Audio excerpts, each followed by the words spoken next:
Welcome back, fellow shop rats. You know, you've heard me say before that we have some of the biggest fans around here on YouTube, and today is no exception to that. This really isn't about the project, but I couldn't pass up the opportunity to make some really bad jokes. Seriously, we're working on scoops today. I want to do some work on cleaning up the headers. They're rusting pretty bad. When we put them on the car, we had sandblasted them and painted them, but that's been a few years, and headers don't last. They always end up rusting because of the intense heat. So I got a little thing I'm going to try. I've always wanted to try, and I've never tried. And we're going to see what we can do to, we're not going to make them perfect, but we are going to make them better. And sometimes 80% is better than nothing. So don't go away. We'll be right back. I'm Mike. This is My Cars Shop. For those wondering, those fan blades are going to go up there. The ones that were on there got, they were real saggy and droopy, if you remember, and I took them down quite a while ago. I was going to buy new ones, but today I was driving down the road and there was that whole fan in the trash. So that is going there. Not all of it. I'm just taking the blades and arms off. I'm going to put up there and probably put those lights on eventually. My buddy Chris is going to be here in a couple days, and that's a good electrician project for him. I don't like working on the ladder anyway, and he doesn't mind as much. So we have other things, but anyway, I'm getting ahead of myself or distracted. These Hedman headers they're Hedman Hustlers, I believe. They're nice headers, and Brad had sandblasted them. Actually, there was no mouse in his pocket. It was all him. Sandblasted them and painted them. It's exactly what I did to the ones on the GTS, and they look pretty much the same. So what I'm going to do is scuff these down a little bit and try some of that Eastwood manifold paint. Now, Eastwood makes a header paint also. I just don't happen to have any of it. But I'm going to brush these down with some Eastwood manifold paint and see if we can improve the look, at least just a little bit. This is as much for my own reference as anything, but this is number 1. That's number 2. This is number 3. And that's number 4 down in physical order on this side. Just so when I go to put it back together and I can't remember, that's what I did without having to go and count the distributor.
Driver's side is cleaned up the best we can. Again, we're not looking for perfection. We're just looking for completion. So do the same thing here.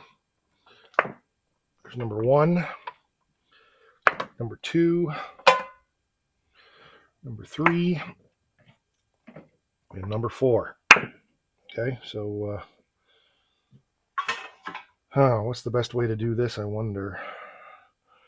Probably with that hand brush. I used a combination of the drill motor on that side, a wire brush like this, it's a brass brush, and some sandpaper, and then I went over it with prep sol. So I think we're just going to do the wire brush thing here and then the sandpaper thing. I don't think I can get that drill motor down in here.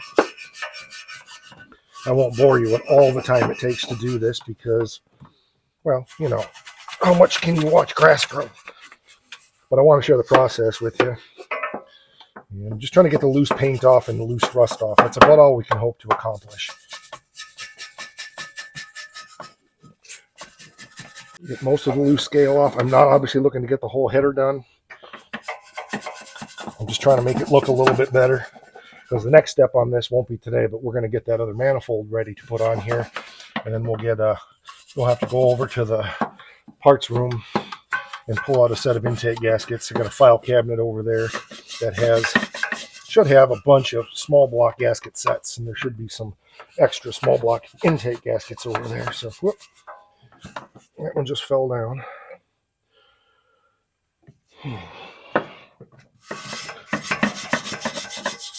Okay, I'm going to have to do the sandpaper thing here because this brush isn't fitting very well, so I'll do that off camera.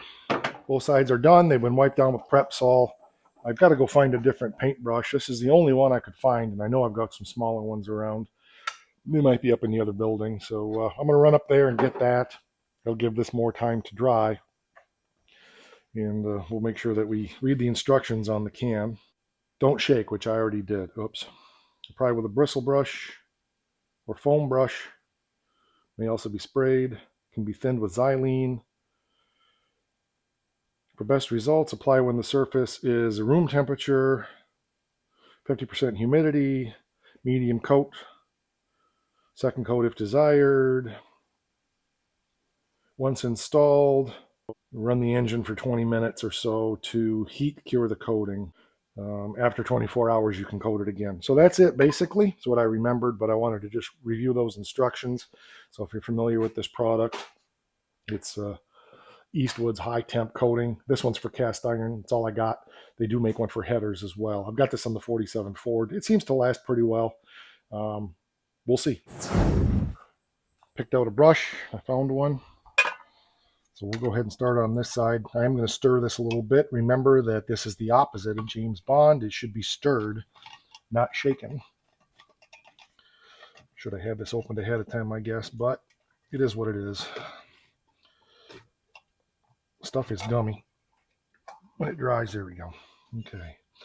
Now I'm going to try not to slop it on anything. I'll put it over here on my custom ventilated washer bottle, which I got to go find one. I've got one around to replace that.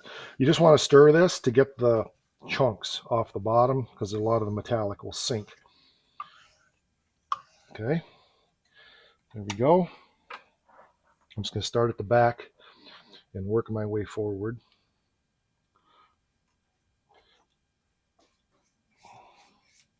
Putting it on pretty heavy because it ain't my brother.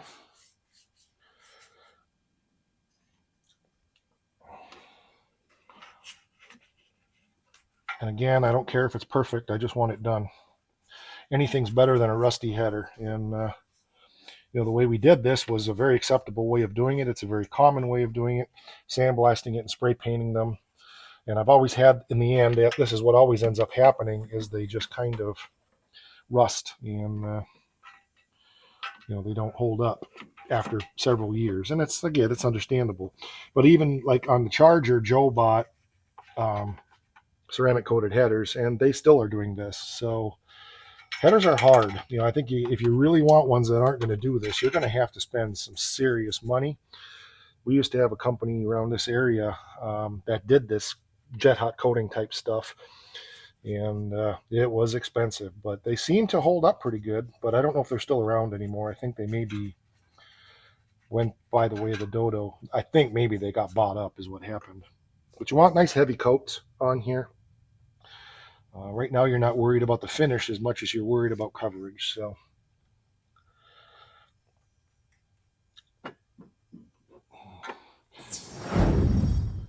just like that. Now it's still wet. It's not been baked on. I still got to go do the other side.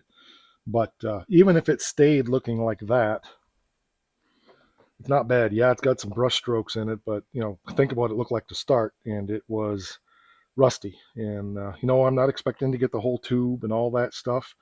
But the thing I like about this is it's now that it's done like this, it's easy enough as it starts to rust a little bit to just come back in and touch it up again with more of this stuff.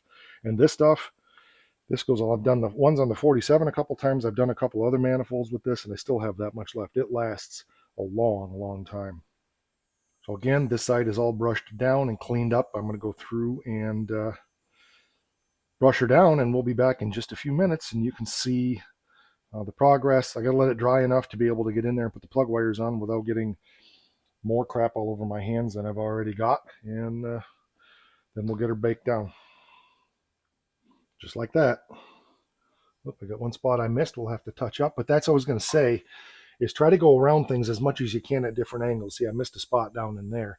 And when you come at things from different angles, you see things differently and you'll see spots that you missed. And then get away from it and come back. Like on this side, I had missed in here on that pipe, so I got that done again. We haven't fired it up yet. I see a little spot down there. I don't know if I'm going to worry about it. And the whole goal here is not to completely protect the headers so they don't rust anymore, but rather it's to just clean up the engine compartment so that things look better. These headers are going to rust, but they're going to last a long, long, long, long time. And for cheap headers that were $200, they've been on here already for 5 years. They'll last another 15 years, I'm guessing. So this is just more about maintaining the look of the engine compartment and trying to keep things a little bit more detailed. Not that it's a show car, but still, like when we open up and see, that over years the blue paint has peeled away. That detracts from the engine, so we're going to clean that up. We'll get a different intake and put an aluminum into it's aluminum, but we're going to sandblast an aluminum one and clear coat it so that you see the aluminum like it's done on the 47 and a couple other cars.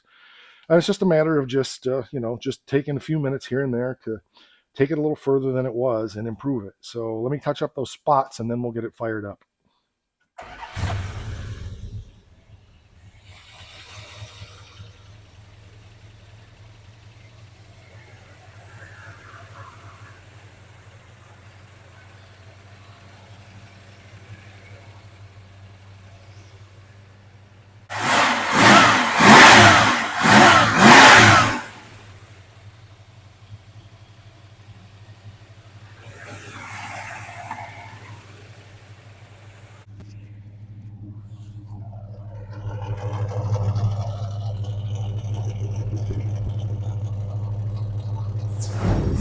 So it's been running about 10 minutes now, and things are looking good. I'm going to let it run just a little bit more, but I think I'm going to take it for a drive here pretty soon.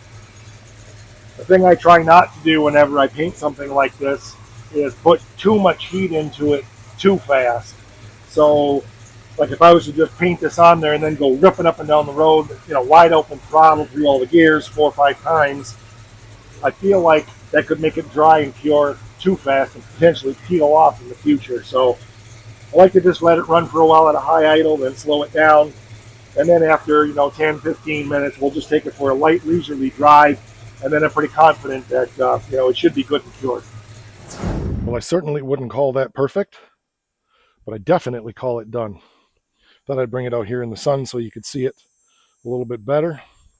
Looks a whole lot better than peeling paint and rust. And like I said, there was nothing done wrong with it. It's the way I did my GTS also. It's the way we always used to do these things back in the old days. But I've always wanted to try this process. So we're going to touch back on, like next spring on this again, if I remember, and show you how they hold up. Well, this car will be coming off the road probably in another couple weeks, month, and then it'll be parked for the winter. So we'll see what happens. But if this works, we may consider doing some of the same kind of thing on the Charger as well, even those are ceramic coated. Um, I don't know. We'll see. But there'll be discussions, is what I'm trying to say. So okay, next step on that is we need to get the intake done. That's not today's project. Another project that I'm looking at is we have a big Bondo crack in the door right here and another one down here. There's a crease in this door right here. It's hard to see. I'm weighing my options. Um, I have a couple more doors for this car that are perfect. That's the direction I'm leaning. There's one over there on Sassy that is off of a 73 that's perfect. I've got two more that are actually the original ones off of Sassy that are also almost perfect. No dents, no rust. I was going to sell some of them, and I realized that I need to do something, and I didn't know about this. So what happened on this car a long time ago was this door swung open too far, and the door got bent, and it messed up the hinges, and the door got bent and stuff. So what my thought is, I was just going to repair it, and I thought, well, if there's a bunch of Bondo in the door, I don't really want to do that. The only downsides are this is the original door, and it still has the original VIN sticker in it. So That would be the biggest reason why I don't want to change out the door, and I might just fix it. Um, so probably at some point, it won't be anytime soon, I'll get my grinder out and we're just going to grind into that door and see what we're dealing with. My original thought was to just grind into the two cracks and fix those spots and call it good, but I still may do that. The problem I've got is that paint has gotten so expensive. One pint, just a pint of low line base coat, not including the clear coat and all the other chemicals, is 95 frickin' dollars. I'm not a happy camper about that. But I also am not a happy camper with leaving this like this, not even so much for the looks, but because moisture is getting down in there and it's just going to continue to deteriorate. So that's my main thing. I don't mind some of the chips. There's a little bit of rust here and there. It's a driver. It needs, more work, but I want to just keep it as a driver. So if it gets a door ding, it's not the end of the world, but I really need to do something with this. Well, I appreciate you spending the day here in the shop as always. It's always a matter of what we're doing.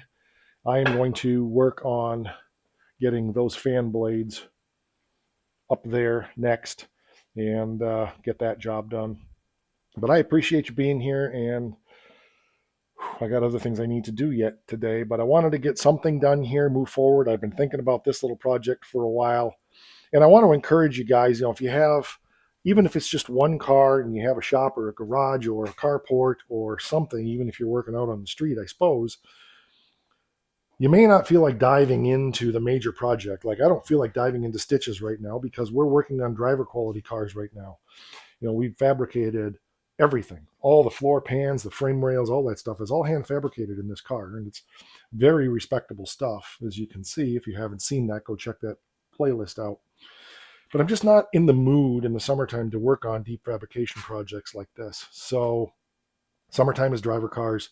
Wintertime is the big projects like Stitches Challenger and the Forsyth Duster. We are going to get that $500 truck paint job done. Um, got a few other things I'm cooking up too for the winter, but I got to stay focused on. I need to get this car off the rotisserie to get the Duster on. I want to have that done. I said that last year and it didn't happen, but we ran into some issues and it took a while to find some tissues. So that'll do it for this one. We will catch you on the next one. Tell your friends, tell your enemies. Somebody recently commented on watching one of my April Fool's episodes. Well, that's 20 minutes of my life wasted I can never get back. And I thought, well, you know what? That was your choice, buddy. So if you have people whom you want to, who would feel that way, and you want to waste some of their life, invite them over here. I don't care. I'll take anybody. I'm not picky. Anybody who wants to watch, I'll take it. Don't forget, we'll catch you on the next one. And it's really, really, really, really, really, really, really, really important. Work!